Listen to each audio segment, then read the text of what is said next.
fine line, as you're probably thinking as I waffle on, very fine line. The coverage, delivering the content, moving through the content, not staying back and just going back over it and back over it. You've got to keep moving on, but do the children know it? And keeping a really close eye on, some children do, some children are struggling. Can we throw everything at them to get them to keep up? So we're thinking simultaneously about, are children on track with the programme? Are children on track with any bespoke planned progression? Are we going to plan for some of our children they are going to work more slowly through? What are your expectations? What do their end of half-term assessments look like? Individual progress tracker that I'm going to flag up now is a super important document because this is the aid expectations. It's inside the Rocket Phonics Teacher Guide Introduction section. It's about page 42 or something like that. And then do you have a documented support plan or alternative progression pathway if you're looking at 2B, any children who might have a bespoke plan progression? And we're not talking a bespoke plan progression just for lowest 20%. Those are the children that are the really extreme, SEND usually, the children who are just making little to none progress, really tiny amounts of progress that are making you questioning everything you're doing and what can you possibly do to help these children. Those, like, it's an SEND pathway really, rather not lowest 20%. Lowest 20% we're going to try and keep up. So at your end of each half term, you've got your assessments, but there's a bit of a misconception sometimes because these assessments at the end of the half term link to what you've just taught. So this is helping you unpick what you probably already know. I taught this content in the first half term. Which children know which bits of this content? You probably already know it, it's just going to reassure you. But that's not the expectation for all the children, because if you remember, Rocket Phonics goes much deeper. So Alice can do her common exception words, she can read a sentence, she can write little words on a dictation. The vast majority of your reception children might not even be blending those words. They know their sounds. So you don't have to score 100% on this assessment to be on track. The assessment helps inform your teacher judgment of how our children are doing. And you have to marry it up with this individual progress tracker. What should they be doing? Where should they be now? So let's take now in the year, and actually also we're not even at the end of autumn half term 2, but by the end of autumn half term 2, the expectation for children in reception: recognise, say and identify all of the letter sound correspondence from the first half term and the second half term. Blending, can blend simple words using known letter sounds. So we're starting to blend, and so this is making us think that when we get to Christmas, if we have children that aren't blending, we really need to focus on that blending because they should be starting to blend now. Segmenting, segment simple words with support, but actually there's no expectation of children to be able to segment yet. Letter formation, forming most of the taught letters correctly, but that's going to vary massively across your children. You're going to have all kinds of development things going on with, motor control and pencil grip, and you're just going to notice which letters need more support. So and that carries on each half term as well.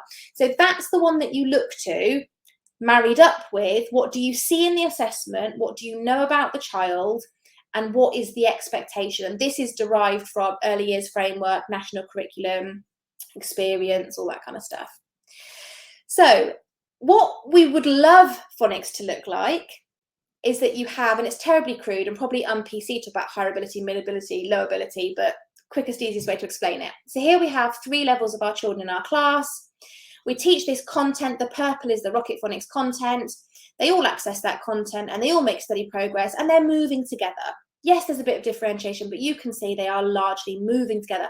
That's the ideal, in a perfect world, but the reality is it often doesn't happen like that. This is what I sometimes feel as if the reading framework, DFE, Ofsted, Inspected, this is what I feel like they're looking for, that you have your 3 ability groups. We know they're much more spread out than on my first diagram. They're not that close. They are much more varied. That you teach the content and that everybody makes progress, but that you get those lower ability children to make accelerated progress and catch up with the higher ability. Everybody's keeping up, and it definitely doesn't work like that. That's not what progress with children looks like at all. That's a fantasy. Lovely if it happened, but not like that. This is more the reality of what happens.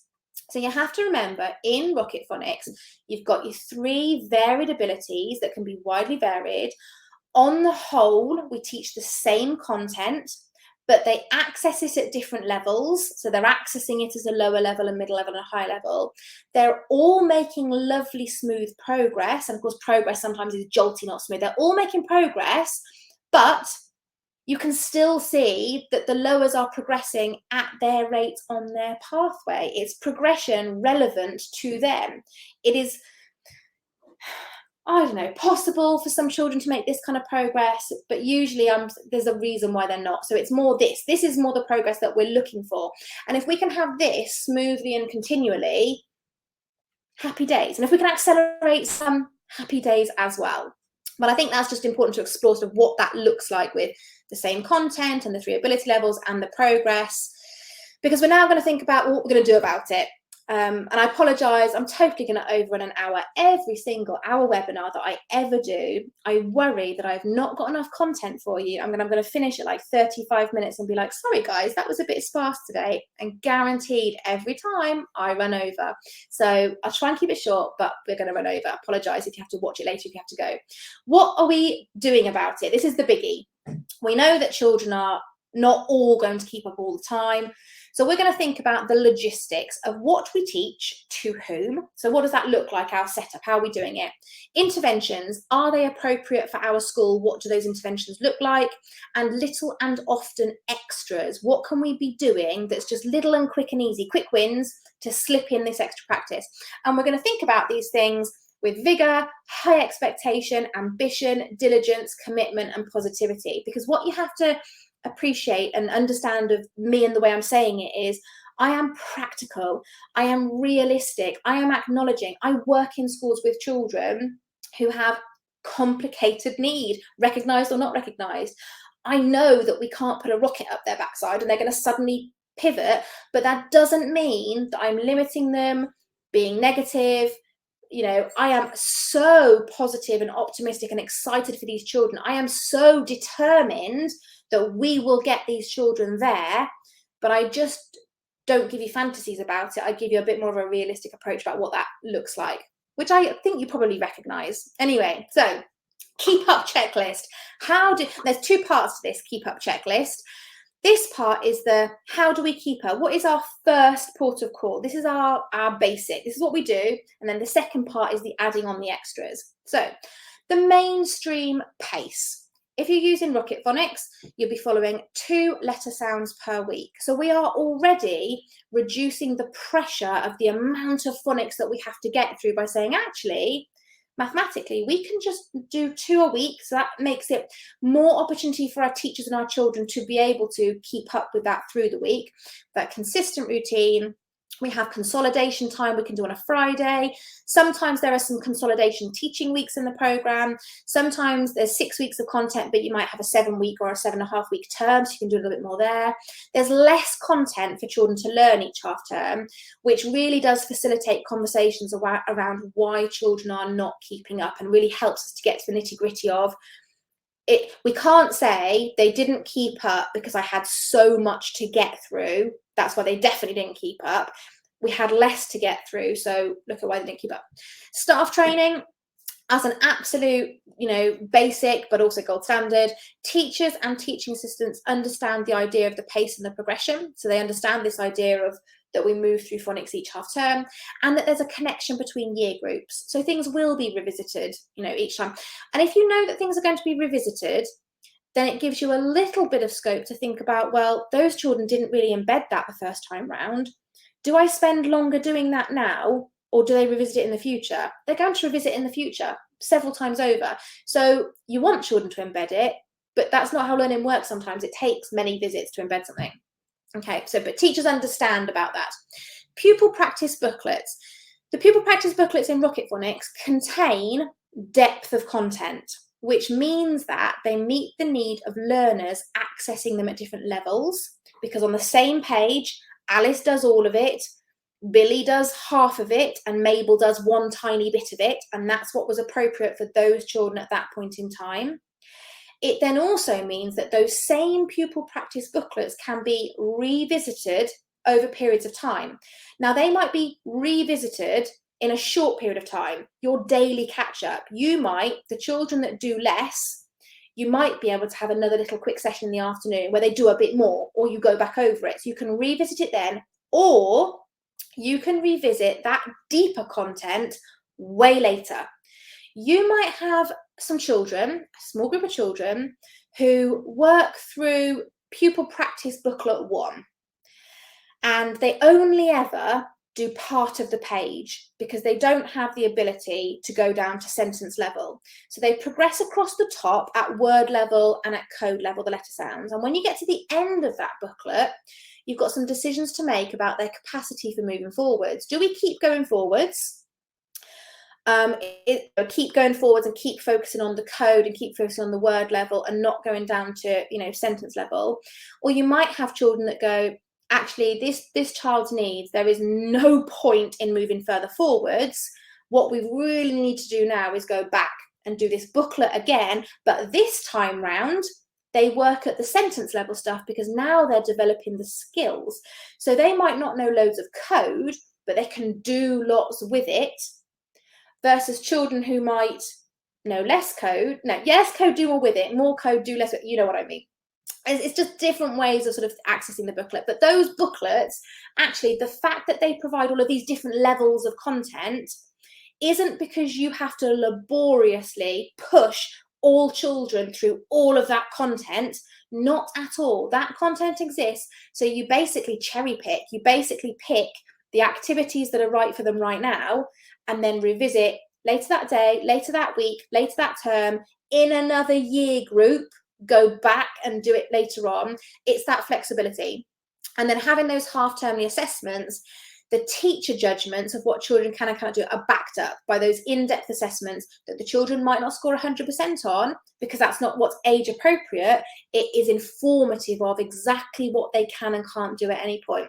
So those 4 things are our kind of like basis of, if somebody says to you, how in your school do you facilitate children keeping up the pace of our program, staff training and understanding about how progression works in phonics, our pupil practice booklets because they're so flexible and you can access different levels of content at different times, and having half-termly assessments so we're always on top of how children are doing. That's our 4 go-to.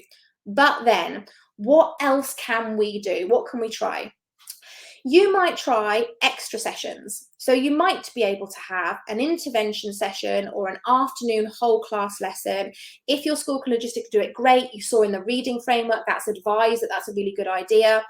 But be mindful of social inclusion. Like, are you pulling children out and then they know that they're not quite where everyone else is and they're having to go out for their special help and they feel rubbish about that?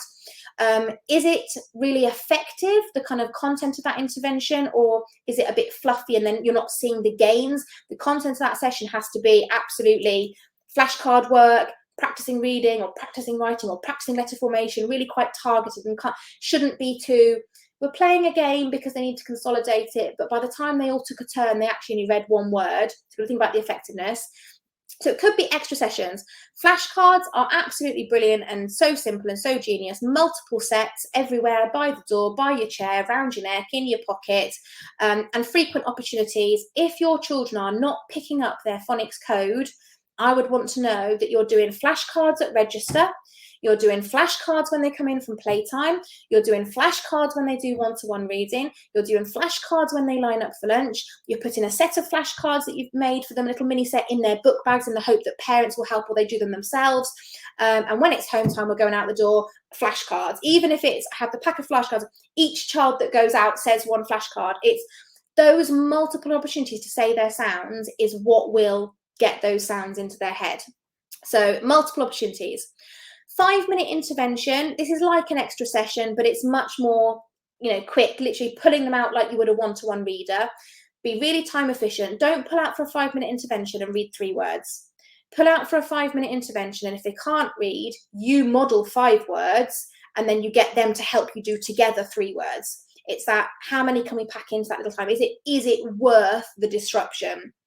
Parents and carers, even if they're not very responsive, continue to provide as much guidance and simple activities as you can, and continue, if you can, to pinpoint them. Can I have a quick word with you? You know, your child is working really hard and doing really well, but they're really struggling with this bit. Can I ask you to do some of this? And they might not do it, but we can try. Continuous provision. You may hear mixed messages about whether we should have phonics things in continuous provision.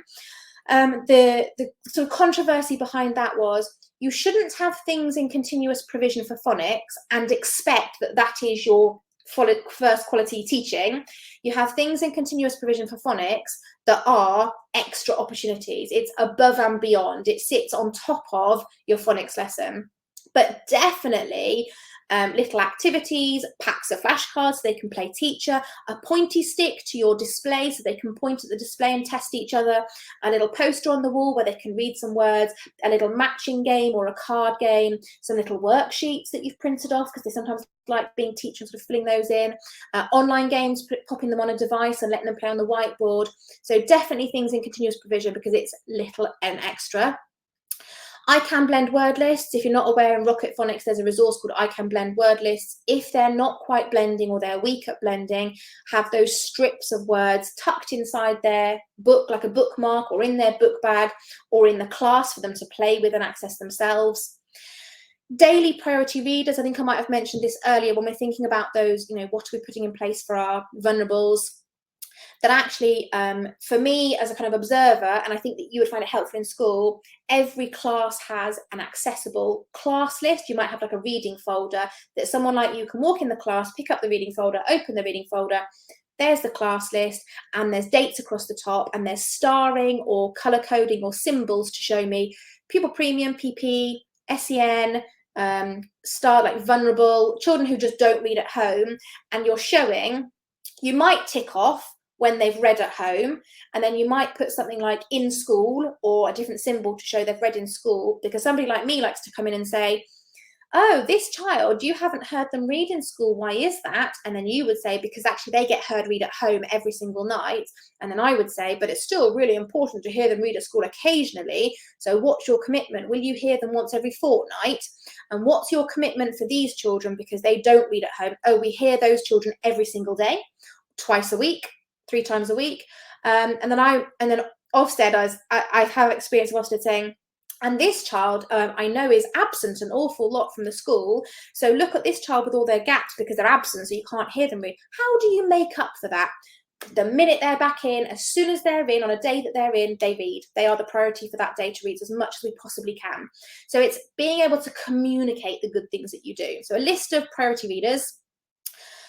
Displays, mentioned that earlier, review the displays and have those being used and pointing to, and that can be sounds mats on the wall. And then thinking about smaller steps, precision teaching and tracking. So using that pupil practice booklet as your main source of material. If you're going to do a bit of intervention, you might do a bit of intervention where you use more flashcards or a bit more whiteboard work, but that booklet gives you the exact stuff that they need to be able to do.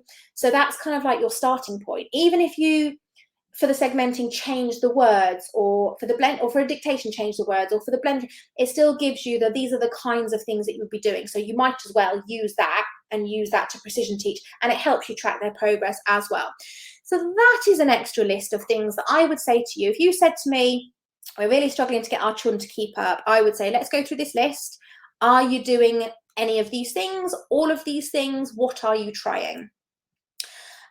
Little words of warnings, be careful. Additional practice activities should be closely linked to the core teaching methods.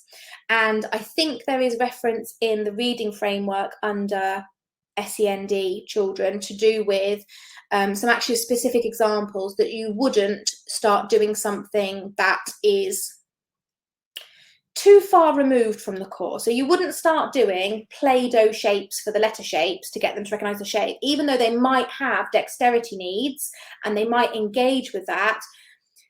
Really, research has shown us, and it sort of comes from the kind of Ruth Miskin train of thought and some other really great programs as well, that actually that keep it simple, keep it core. The time it takes them to make a Play-Doh shape, you could have pointed to 6 flashcards. So it's just that kind of rigor and drill.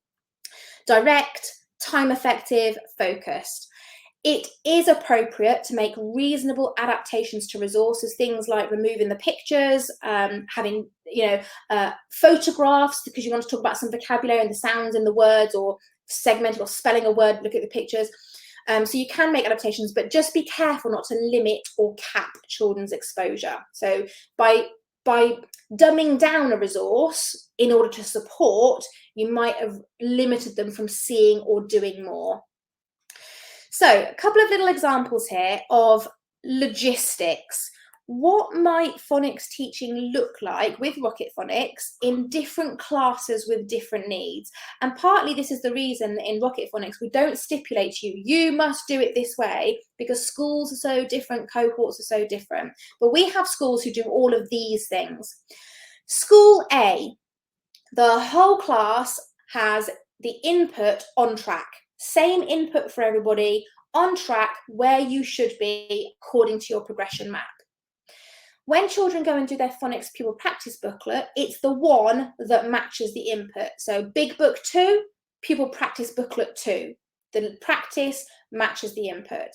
The differentiation for the children in the class or group, but I tend to refer to class, is by support. I'm going to give these children more support, these children less support, and expected outcome. I expect these children to do all of it. I expect these children to do some of it and have a go. That's your standard. School B. School B gives the whole class input on track, according to the progression document of where you should be teaching, what is age appropriate. Everybody gets the big book talk, the teacher modelling, that input. The pupil practice booklets match the input. The differentiation, as with school A, is by support and by outcome. But that school recognises that to help their children keep up, because they've got some strugglers, they're going to have an afternoon session. So they might have an afternoon session, and that might be with all of them, or it might be with some of them, to revisit some of that content. So they're doubling up on that practice. School C, whole class input on track, age appropriate, nice and ambitious, according to the progression, quality teacher modelling. The pupil practice booklets match the input as before. The differentiation is by support and outcome as before. An afternoon session revisits much earlier content for gap filling for knowledge or skills. So if you felt like you had some children that had a bit of patchy knowledge and you're thinking, oh gosh, do I go right back and redo all of that? Or, if you're generally managing to get them to keep up with the support and outcome, you might be able to have this extra session, and that session goes back and say uses pupil practice booklet 1 and revisits much more historic content to make sure that's really embedded. School D, whole class input on track according to the progression of where you should be, the age-related expectation. The pupil practice booklets match the input for the on-track children. So we're in year 1, we're at the beginning of year 1, I'm the teacher, I have just taught from Big Book 4, and we're at the beginning, we're talking all about the sound is I, and there are these different ways of spelling I. I've given this input to everybody. All of the children have listened to my vocabulary talk, we've done some flashcard work, because sometimes you will find that the lower ability children do pick up on the vocab talk, the story from the big book, the letter sound. They might pick up on those letter sounds and learn some of those, but when they go to their table, they would not be able to do anything with it. Their level of application lags much further behind. So we're not going to limit them by not giving them the age appropriate on track content, but when they go to their desk to do practice, the on track children do booklet 4 because it matches the input, they get on with that. The children working behind work on a lower level booklet matched to their practice and application needs. So they have input at a high level, and it's almost like a little standalone lesson, and then their practice is a little standalone lesson. You might need to do your input, blah, blah, blah, blah, blah, big book 4, I. Right, children, you go and get on with pupil practice booklet 4. You know what to do. You know the routine. You don't need any support with me to get started. These children, you're going to be working on your pupil practice booklet, which is booklet 2. So for practice, practice and application, your level is booklet 2, because you can do some of that now, and we might do a little quick recap of a few sounds that you're going to be looking at in your booklet. So a little bit of a 1 minute to get you going, and then you get going. Or if you have another pair of hands, fantastic, they can take them. Those children might then have an additional session where possible at the level of their booklet. So you're acknowledging that they're behind. We're still going to give them a top level. We're going to give them the practice at where they're at and really monitor that and really track that. And this is almost an alternative to splitting. So some schools might typically say, we can't do options A, B, and C because our differentiation is too wide. We have to split into groups, 2 groups, 3 groups, we have to split. And I'm saying, if you feel like you have to split because you've got such big differentiation, that's normal and that's fine. But think about a whole class input for everybody first, then you're splitting. And when you split, you don't give those children more teacher waffle of somebody talking them through. They practice. Practice is really, really important in seeing that progress, not just listening to a teacher all the time. So that is a biggie, that option D. Big conceptually as well around all these kind of progressions and are they on track? And then we're saying, well, are those children on track in school D that have the high level input but practice at a lower level? In many respects, no, they're not on track. They're not really as far as we would want them to be. They're exposed to the higher level stuff, though. We don't restrict them from that. At some point, they might make a bit of leap. And if we haven't given them that high level stuff, they can't make a leap. And in real terms, if we're not giving our children the delivery content at that higher level, when you get close to your phonics screening check, that's why you have to pump in all the bits you haven't done yet. So you've got to have that coverage, but we're being realistic about their actual application level is here. And application is so much harder than just learning the letter sounds. I think that's not acknowledged enough, that when we think about phonics, it's knowledge of the alphabetic code, the letter sounds, the skill of blending, the skill of segmenting. But that blending and segmenting is at word level and at sentence level and really at text level. That's huge amount of stuff. And a child can be really good in their knowledge, but their skills just aren't there. And then school E, of course, the option of group teaching according to ability and level for input and practice. And that's where a lot of people have come from and might feel more comfortable. And I'm pushing people out of their comfort boundary to say, try D. Try ABC, but try D. With those, how can we put in the extra bits? And it's like Goldilocks. We have to think, is it too hot? Is it too cold? Is it just right? We're saying, this is the plan for now. We've looked at our children right now, we've looked at their profiles, we've looked at what we can do in our school. This is our plan to help children keep up, and if possible, for some of them to make catch-up gains, but we review it frequently. We review it every half term or every term. Is it still working? Is that progress coming on? Are we happy, the logistics is working? Where are the children at now? Where should they be? And we are doubling up, but we are not doubling up in the sense of 2 lessons per day type of catch up. Because some people say, oh, we're going to do 2 lessons per day to catch up through the program. If they have the capacity, great, but often they don't. We are doubling up because we're teaching what they need, where they're at, but we're also teaching a layer of where they should be, what they should be learning within reason. And always thinking, what is their